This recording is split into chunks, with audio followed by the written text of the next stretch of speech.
The credential you spent 4 years earning is the most legible thing about you. In the spring of 2023, a 26-year-old named Marcus Reed sat in a conference room on the 31st floor of a downtown Chicago office tower. He had his CPA license. He had a first-class accounting degree from the University of Illinois. He had spent 3 years doing exactly what the job required: pulling variances, flagging anomalies, preparing audit packages, checking figures against regulatory standards. He was reliable. He was precise. By every internal metric his firm used, he was performing exactly as expected. That morning, his senior manager ran a software demonstration.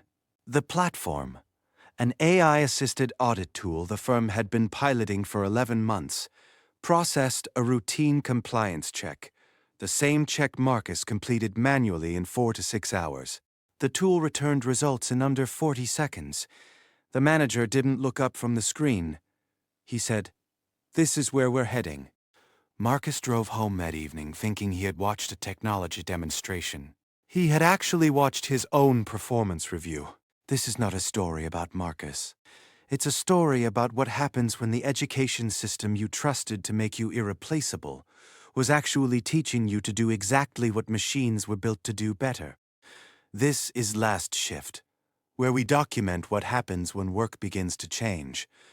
And this shift didn't begin when the AI tools arrived. It began the day the degree was designed. Here is what most people get wrong about this. The assumption is that a degree is proof of thinking, that universities produce people who reason, adapt, and create, that they can handle the unexpected and the ambiguous. That's the marketing version.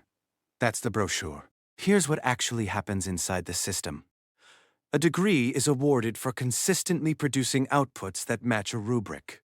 You are trained for 4 years to look at a prompt, identify the expected structure, and return the correct answer in the correct format. You are rewarded for standardization. You are penalized for deviation. The entire grading mechanism, the GPA, the credit hour, the rubric, the multiple choice test, the case study format, is a system for producing biological consistency. You are not trained to think. You are trained to perform reliably. That distinction sounds small. It is not small at all.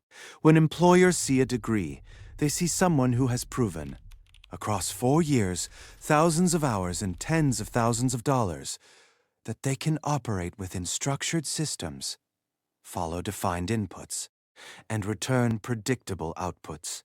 They are not hiring creativity. They are hiring compliant execution inside a known workflow. And compliant execution inside a known workflow is exactly what machine learning optimizes for. The Big Four accounting firms didn't stumble into this realization. PricewaterhouseCoopers, Ernst & Young, Deloitte, and KPMG collectively employ hundreds of thousands of audit and compliance professionals globally. For decades, their entry-level intake model was deliberate. Hire large cohorts of freshly credentialed accounting graduates, run them through structured onboarding, deploy them on semi-repetitive audit tasks, variance analysis, reconciliation, regulatory sampling, compliance documentation, and rotate them through engagements until the ones who survived made senior associate.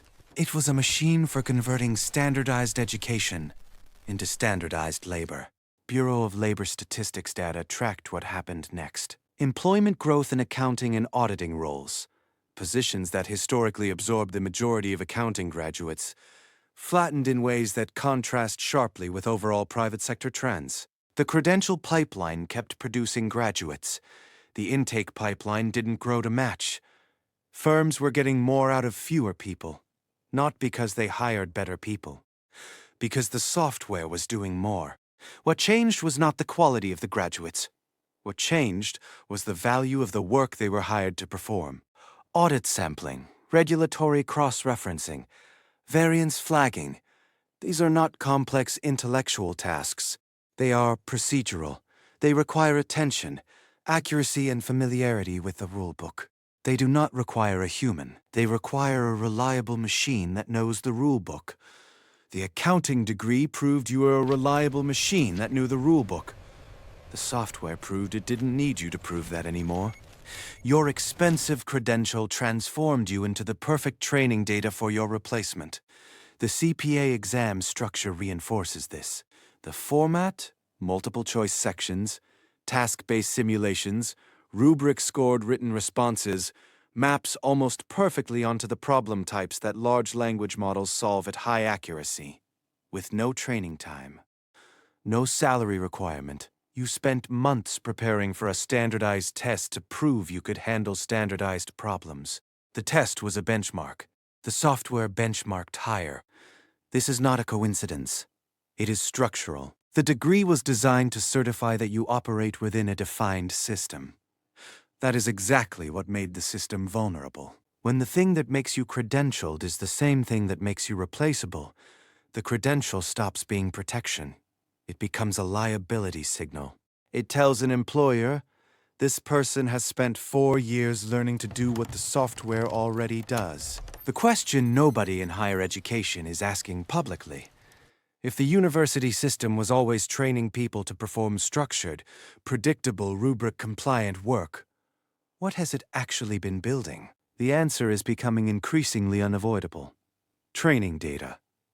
Billions of structured human decisions, formatted and credentialed and filed into careers, so that the systems being built today had something to learn from.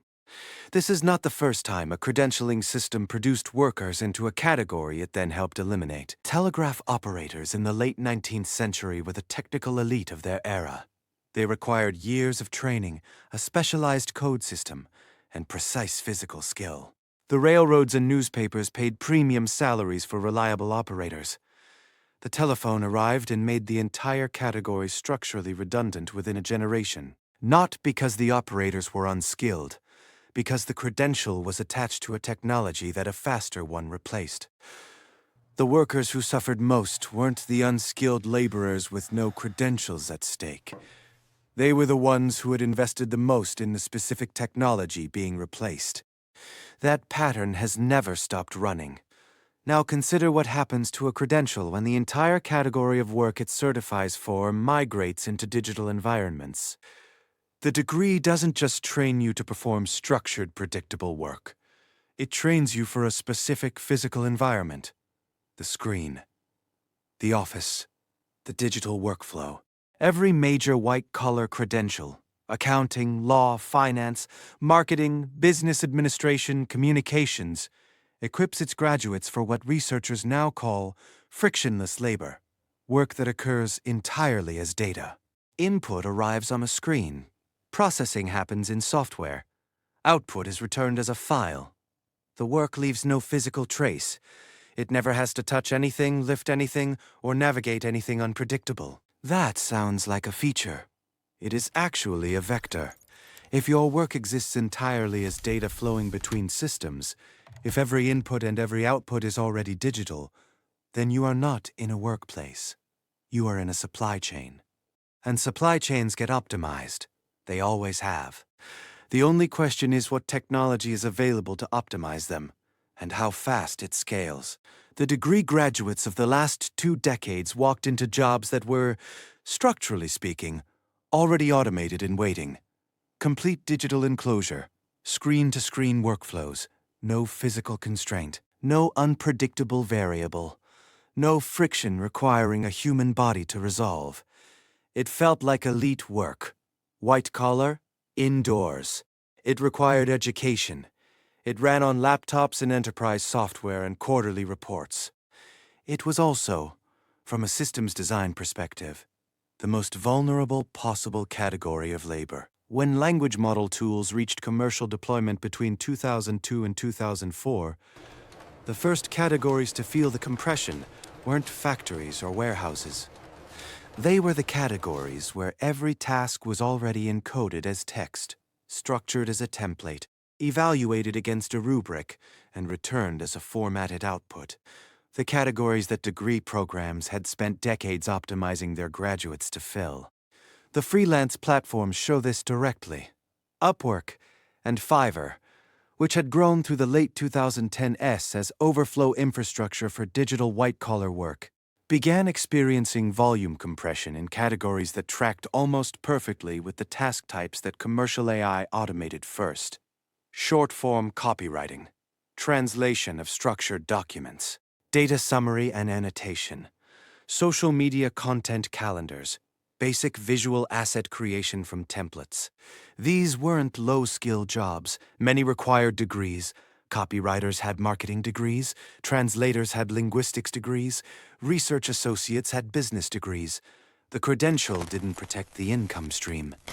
The credential was irrelevant to whether a tool could perform the task at lower cost and higher throughput. The categories that survived longest required very high creative judgment, direct human relationship management, or navigation of unpredictable real-world context. The categories that compressed fastest were the most standardized, the most templated, the most legible to a model trained on human-produced examples. The degree was both the entry ticket and the exit ramp. Animation and visual effects work tells the same story from a different angle. Studios and freelance shops processing storyboard work, asset rendering, and environment concept generation for streaming productions. Game development and advertising campaigns absorbed a structural change that major trade publications were documenting as early as 2023. The tasks absorbed first were the intermediary ones, not the final creative direction, not the client relationship, not the strategic approval, but the production execution. The conversion of a brief into a deliverable, the step that required trained hands, software proficiency, and technically correct output to specification. That is a degree-certified skill set. The digital qualification certified you for the work. The digital environment made the work automatable. The same enclosure that made the credential legible made the labor interchangeable. You are not inside a digital economy. You are inside a digital quarantine. There is a question embedded in this that almost nobody is asking directly. What were employers getting from a degree that they couldn't get from a cheaper source? For decades, the answer was a reliable, formatted, predictable operator. Someone who knew the rubric. Someone who would show up and perform the structured task without catastrophic failure. Someone who could be trusted not to break the workflow. That answer has a name. It isn't intelligence. It isn't creativity. It isn't leadership. It is median competence, and that is exactly where the next fracture line runs. For most of the 20th century, the degree was an employer's insurance policy. It didn't promise brilliance. It promised the absence of catastrophic failure. If you hired someone with a 4-year accredited degree in finance, you were buying statistical confidence that they could execute standard financial tasks within an acceptable error margin. They wouldn't be extraordinary. They wouldn't be dangerous. They would do the work, at the median, every day. Reliably. That reliability premium, the salary above minimum wage a degree commanded, wasn't payment for genius. It was payment for predictability. By 2023, the top law firms in the United States, firms that had spent generations charging premium hourly rates on the basis of their exclusive capacity to perform complex, document-intensive legal work, were piloting and then scaling AI-assisted legal discovery tools.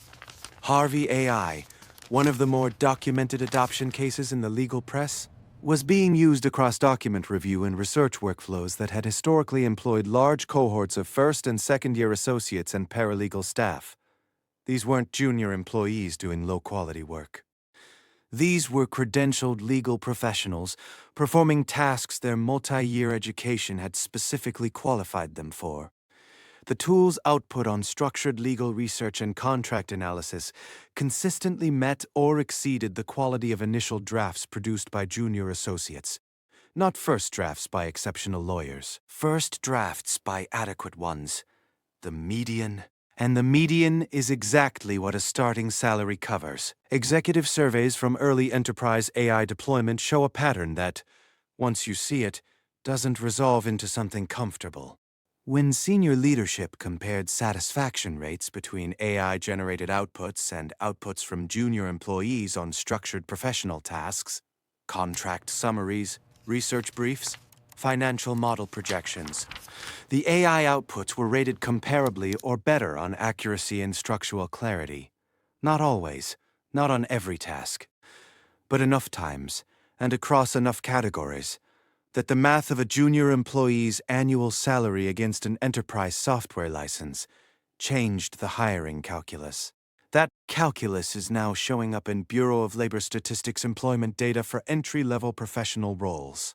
The degree didn't promise you would be exceptional. It promised you would be good enough. And good enough has a software equivalent now. It costs less and doesn't require health insurance, equity vesting, or a performance review cycle. This is the mechanism the credential system never surfaced. The degree's function was always to certify the median. What made the median valuable was its scarcity.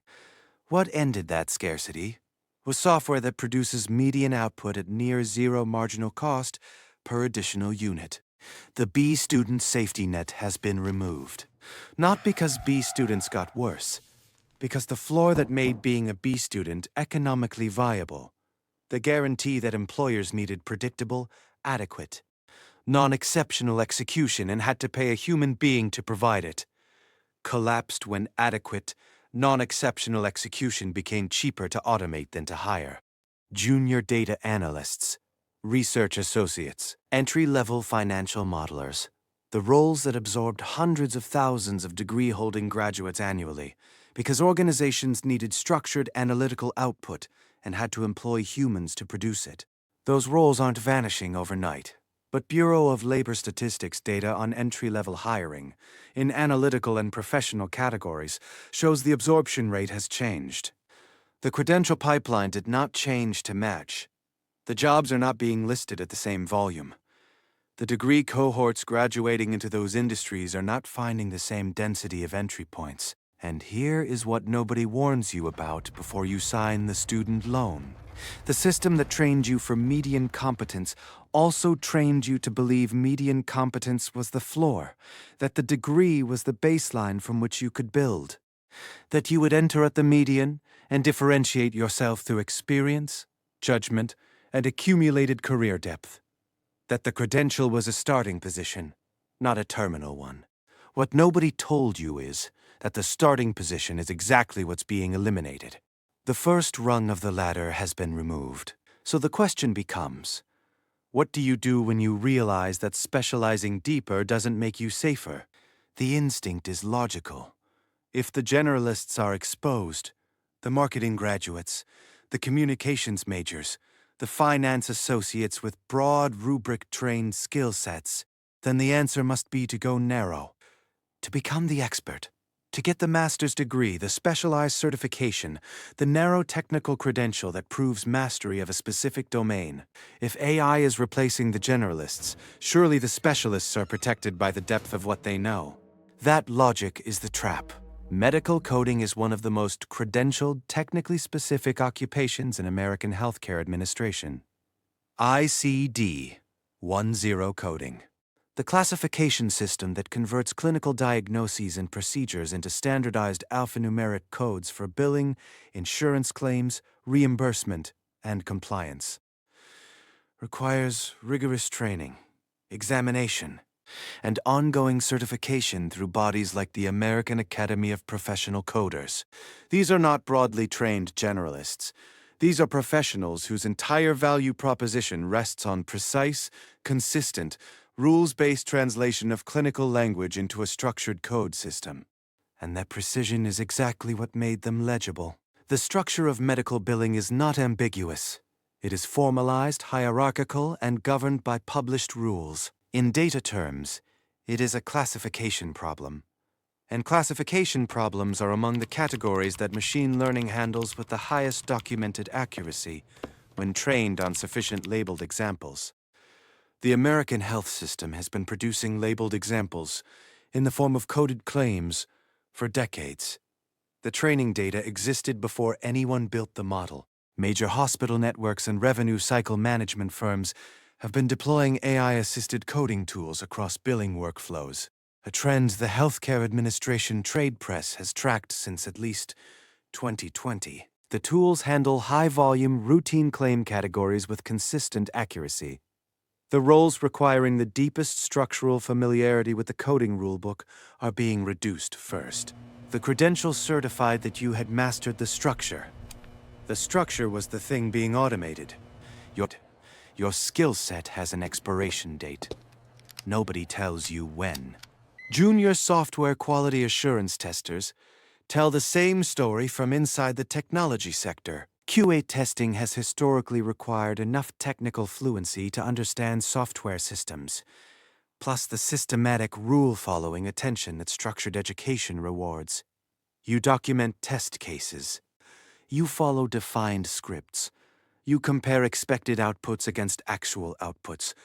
You flag deviations according to a specified threshold. The work is meticulous, structured, and entirely defined by explicit rules, which is also the description of work that automated agent testing frameworks were built to perform.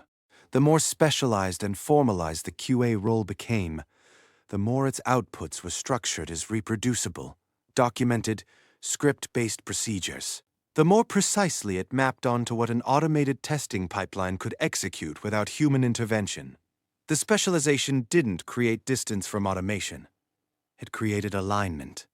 This is the pattern the credential system doesn't acknowledge, and the job market is now surfacing. In the digital domain, the more structured and rule-bound a role becomes, the more precisely it resembles the architecture of the tool built to replace it. Specializing inside a digital environment doesn't create distance from automation. It closes it. Every additional layer of technical specificity accumulated inside a screen-based, data-driven workflow is a layer that gets mapped, modeled, and eventually covered. BLS, Occupational Data on Computer Science and Information Technology Employment, has been tracking compression in software quality assurance and entry-level technical roles. Compression that sits in visible contrast to the continued narrative that technology sector credentials are the safe alternative. A computer science degree does not insulate you from automation inside the technology industry. It places you in the sector where automation is being deployed fastest, by the organizations with the most resources to do it. The further you go into the digital enclosure, the harder it is to leave when the enclosure closes. There is a technical skills decay rate embedded in this that rarely makes it into the enrollment conversation.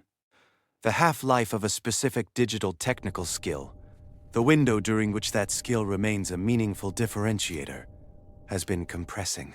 Skills that required years of training to acquire in the early 2010s have been absorbed into standard commercial software interfaces.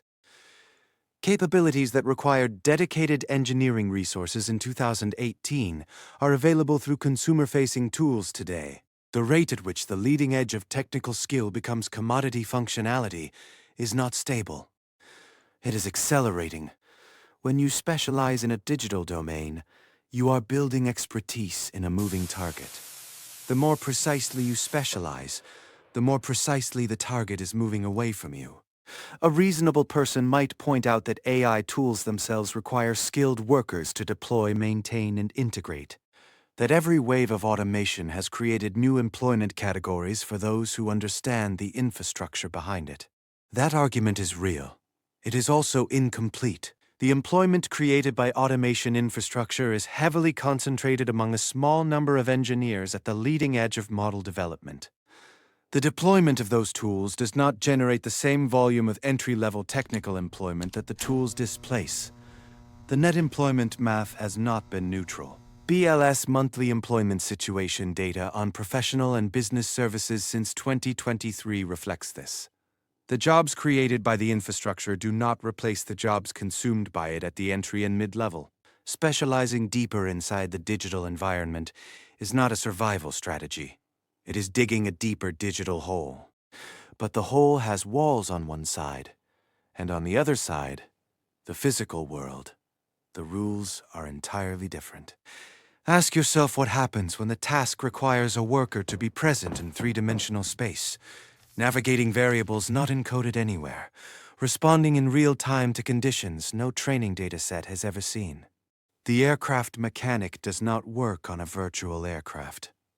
The system they service is a physical object with tolerances measured in thousandths of an inch, operating in temperature ranges that damage electronic components, subject to corrosion and stress fracture, and mechanical failure modes that accumulate over flight cycles in ways that require physical inspection to detect. Federal Aviation Administration airworthiness standards do not accept algorithmic compliance. They require credentialed, licensed mechanics, aviation maintenance technicians, who have passed the FAA's Airman Certification Standards and can certify with their signature that the aircraft is airworthy. An AI tool cannot stamp that form. It cannot rotate the safety wire around a fastener or detect the sound of a developing bearing issue during an engine run. The physical reality of the work creates a compliance and safety architecture that requires human presence by law and by physics, and the labor market reflects this with a clarity that is difficult to misread. Bureau of Labor Statistics employment projections for aircraft and avionics equipment mechanics show sustained demand growth driven by a fleet maintenance backlog the commercial aviation industry has been accumulating since the pandemic-era workforce disruptions of 2020 and 2021. The pipeline of qualified mechanics coming through FAA-approved aviation maintenance technician schools has not kept pace with the demand signal. Wages for licensed aviation maintenance professionals in major hub markets have increased at rates that substantially outpaced the wage trajectory for entry-level white-collar professionals in comparable credentialing period. Roles. The credential did not protect the white-collar worker. The credential is protecting the aviation mechanic. The difference is not the existence of training.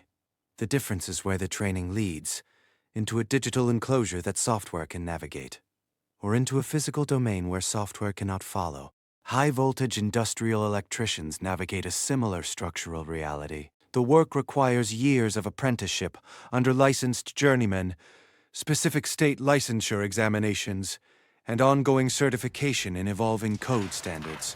But the execution, pulling conduit through commercial construction, troubleshooting faults in live industrial panels, commissioning three-phase distribution systems, occurs in environments that are physically unpredictable, site-specific, and legally restricted to licensed human execution. Every installation is different. Every site has variables that didn't appear in the original drawings.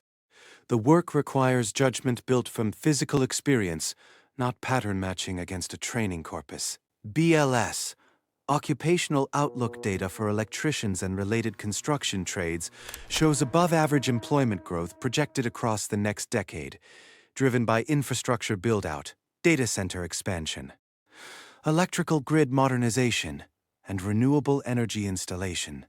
These are not niche or declining industries. They are the physical infrastructure of the digital economy.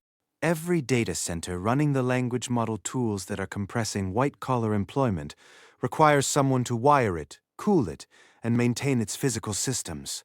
That someone cannot be a software agent. The wage data tells the same story. BLS, Occupational Employment and Wage Statistics, show median annual wages for electricians, HVAC mechanics, plumbers, and aviation mechanics that are competitive with or exceed entry-level salaries in the four-year degree categories that historically commanded wage premiums specifically because of their credential.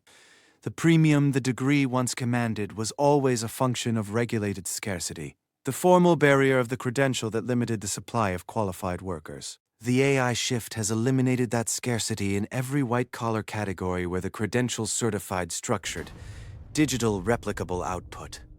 It has not touched the scarcity in the physical world, because the physical world contains barriers that cannot be addressed by scaling compute capacity. An AI cannot thread a pipe. It cannot read the hum of a failing compressor. It cannot feel whether a joint is tight. It cannot certify its own work. The companies that benefit when a junior analyst's role is eliminated by an AI subscription keep the output and remove the salary. The analyst absorbs the displacement. That transfer is not incidental. It is the purpose. There is something harder to accept in this than the technology itself. The technology is real, but it didn't make a decision. The decisions were made by institutions. Universities that sold a curriculum built for a world whose economics are changing. Employers who were always hiring the median and not the exceptional. Licensing bodies whose certifications certified exactly the wrong things for survival in the current shift. And the workers most exposed are the ones who did everything correctly inside that system. They went to school. They studied hard. They took the safe, credentialed path. They were told the degree was insurance. Nobody told them what it was actually insuring. This is not a coincidence. It is structural. The workers building the most resilient position in the current labor market are not the ones who accumulated the most digital credentials.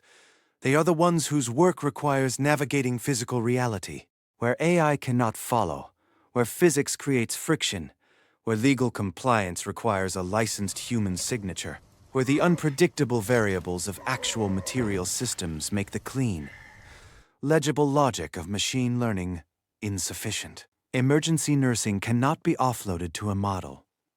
The nurse is in a room with a patient whose presentation is ambiguous, whose history is incomplete, who is frightened and in pain, and who requires a human being to make judgment calls in real time on incomplete information in a physically present environment. High-end hospitality cannot be delegated to a dashboard. The role requires reading a room, adapting to unspoken preferences, managing the human particulars of a specific guest in a specific moment. Aviation maintenance, industrial electrical work, robotics infrastructure installation, water treatment systems operation. These are physical domains that require licensed human presence not as a courtesy, but as a structural condition. The irony is almost clean. The digital economy, the AI economy, runs on physical infrastructure that human beings must build, maintain, and certify. The tools eliminating white-collar employment require warehouses, data centers, power grids, cooling systems, fiber conduit, and server hardware installed by licensed tradespeople who cannot be replaced by the very tools they support. The credential system is pointing young workers into a digital enclosure and calling it opportunity. The data is pointing in a different direction. The direction of friction. The direction of physics. The direction of work that exists in the real world and cannot be cleaned up into a data pipeline. This is the pattern across every act of this story. Substitution does not happen at random. It tracks the contours of standardization. Every role where the work was encoded, where the task had a defined input, a defined process, and a defined output format, became a target the moment the computational capacity to replicate that encoding became commercially available. Every role where the work was entangled with physical reality, legal accountability, and unpredictable variance remained outside that substitution frontier. The technology didn't eliminate work. It eliminated the specific category of work the credential system had been building workers for. And the credential system is still building for it. Bureau of Labor Statistics data on new post-secondary degree completions shows the distribution of what the United States graduation pipeline is producing: business administration, health professions administration, communications, information technology, finance, accounting psychology, marketing. The physical trade certification pipeline, aviation maintenance technology, industrial electrical programs, HVAC, plumbing, advanced manufacturing, represents a fraction of the enrollment volume, despite the labor market signal running in the opposite direction. The gap between what the credential system produces and what the labor market needs has been documented by researchers at Georgetown University's Center on Education and the Workforce, which has tracked divergences between credential supply and employment demand across occupational categories. The trade certification infrastructure in the United States does not have the capacity to meet the demand signal currently visible in wage data, job vacancy rates, and industry workforce projections. The mismatch is not hidden. It is published. It is just not what gets communicated to 18-year-olds deciding where to enroll.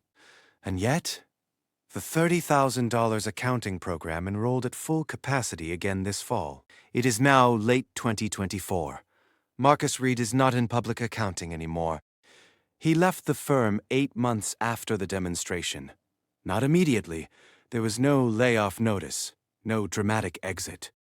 The entry-level intake for his cohort's graduate year was smaller than the year before. The work that remained was concentrated up the seniority curve. The tasks that had justified a junior hire in the previous model were covered differently now. He saw the pattern clearly enough that leaving felt like a decision he was making for himself, even though the arithmetic of the situation was making it for him. He completed an 18-month apprenticeship program through an electrical union in the Chicago area. He passed his state licensure examination. He is currently a journeyman electrician on infrastructure projects in the metropolitan area. His hourly rate, fully burdened with the union benefits package, exceeds what he was earning at the accounting firm. The work is physically demanding. The environment changes on every project. No two jobs are identical. He has not touched a compliance rubric since. What he learned was not a lesson about technology. It was a lesson about what the credential had actually been for, and what it hadn't protected. The degree had made him legible to a specific system. The system had been optimized away from him while he was inside it. The clarity only came from the outside. The structural truth is this: the technology wasn't designed to betray him. It was designed to be faster. And being faster meant that what he had been trained to do was no longer something that required a human to do it. The shift arrived, on schedule, without announcement. Before you go, a question the comments section will have opinions on. Most people assume the safest path through AI disruption is getting a better, more specialized degree.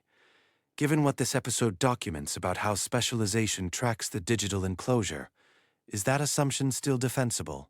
The comments will tell me what you think, and if you've spent any time inside one of these industries, I want to hear where the floor actually gave way. Subscribe because the next shift is already in motion, and the industry it hits might be yours. The last shift never begins where people expect. Now you know where it starts.